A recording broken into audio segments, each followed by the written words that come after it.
Selamat siang, perkenalkan nama saya Krisya Kartina Hiwona dengan standbook A241-20053 dari kelas A Pendidikan Fisika. Video ini merupakan tugas awal praktikum termodinamika percobaan 2 mengenai titik buku parafin yang diasistensi oleh Kak Iis Ramawati dengan standbook A241-19025. Adapun tujuan dari percobaan ini pertama yaitu memahami konsep besaran yang berkaitan dengan titik buku parafin. Yang kedua, menjelaskan pengertian titik buku parafin. Yang ketiga, menentukan titik buku parafin. Dan keempat, membuat grafik hubungan antara waktu dengan penurunan suhu. Adapun alat dan bahan yang digunakan pada percobaan ini, pertama, alat pengaduk. Alat pengaduk berfungsi untuk mencampurkan bahan kimia atau cairan kimia. Yang kedua, stopwatch. Stopwatch berfungsi untuk mengukur waktu yang dibutuhkan dalam percobaan ini. Yang ketiga yaitu tabung reaksi. Tabung reaksi berfungsi sebagai tempat mereaksikan 2 atau lebih larutan dalam percobaan. Yang keempat, termometer. Termometer di sini berfungsi untuk mengukur suhu atau temperatur dari bahan percobaan. Kelima yaitu spiritus. Spiritus berfungsi sebagai bahan pendingin anti beku dan sebagai pelarut bahan bakar. Keenam yaitu parafin. Parafin berfungsi sebagai pelarut dan sebagai bahan bakar. Yang ketujuh yaitu bunsen. Bunsen berfungsi sebagai pemanas, pensterilisasi, dan pembakar. Yang kedelapan yaitu statif. Statif di sini berfungsi sebagai penjepit pada proses ekstralisasi.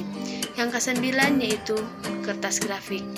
Kertas grafik berfungsi untuk menggambar grafik hasil pengamatan pada percobaan.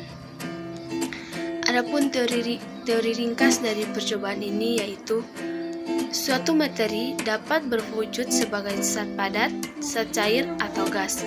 Misalnya, H2O dalam fase padat berwujud sebagai es, dalam fase cair berwujud sebagai air, dan dalam fase gas berwujud sebagai uap. Asalkan tidak terurai pada suhu yang tinggi, maka semua zat-zat padat berwujud sebagai salah satu dari ketiga fase tersebut dengan syarat suhu dan tekanannya cocok. Jika terjadi pergantian dari fase yang satu ke fase yang lainnya, maka terjadi penyerapan atau pembebasan panas, dan biasanya juga terjadi perubahan dari satu wujud ke wujud yang lainnya yang terjadi pada suatu yang tertentu. Tinggi suhu di mana suhu zat cair mulai membeku disebut dengan titik beku. Titik suhu ini akan tetap sampai zat cair tersebut membeku seluruhnya. Kemudian pengertian dari titik beku, titik didih, dan titik lebur. Pengertian titik didih. Titik didih adalah suatu temperatur di mana air berubah menjadi uap. Air menjadi uap air karena tekanan dalam air sama besarnya atau lebih besar dari tekanan yang ada di sekitarnya. Satuan dari titik didih biasanya dinyatakan dengan temperatur suhu. Pada tekanan dan temperatur udara standar titik didih akan terjadi pada suhu 100 derajat Celcius. Air untuk mengetahui apakah suatu air telah mendidih dapat dilihat dari munculnya gelembung udara yang berubah menjadi uap air. Kemudian titik didih.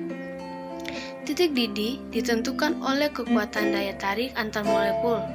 Hal ini disebabkan karena adanya ikatan hidrogen antar molekul. Semakin tinggi atau kuat daya tarik menarik antar molekul, maka semakin tinggi pula titik didihnya. Yang ketiga yaitu titik beku. Titik beku adalah suatu suhu yang dicapai oleh zat cair untuk dapat berubah menjadi zat padat. Zat cair akan berubah menjadi zat padat ketika suhunya terus-menerus diturunkan.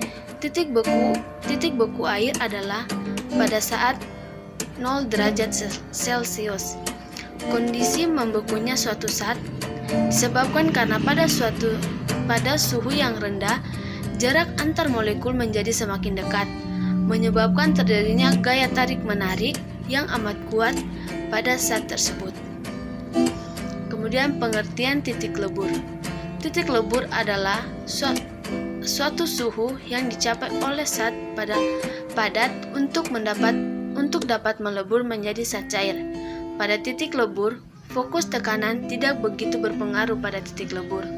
Faktor yang berpengaruh pada titik lebur adalah berat dan bentuk simetris molekul zat padat.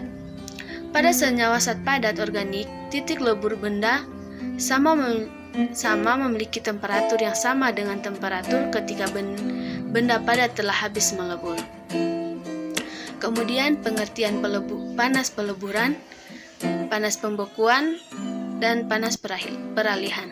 Panas peleburan adalah perubahan entalpi yang dihasilkan dari penyediaan energi, biasanya bahan kepada kuantitas tertentu suatu zat untuk mengubah keadaan dari padat menjadi cair pada tekanan konstan. Kemudian panas pembekuan. Panas pembekuan adalah proses di mana cairan menjadi padatan. Dan panas peralihan adalah panas yang diklasifikasikan menjadi konduktivitas termal, konveksi termal, dan radiasi termal.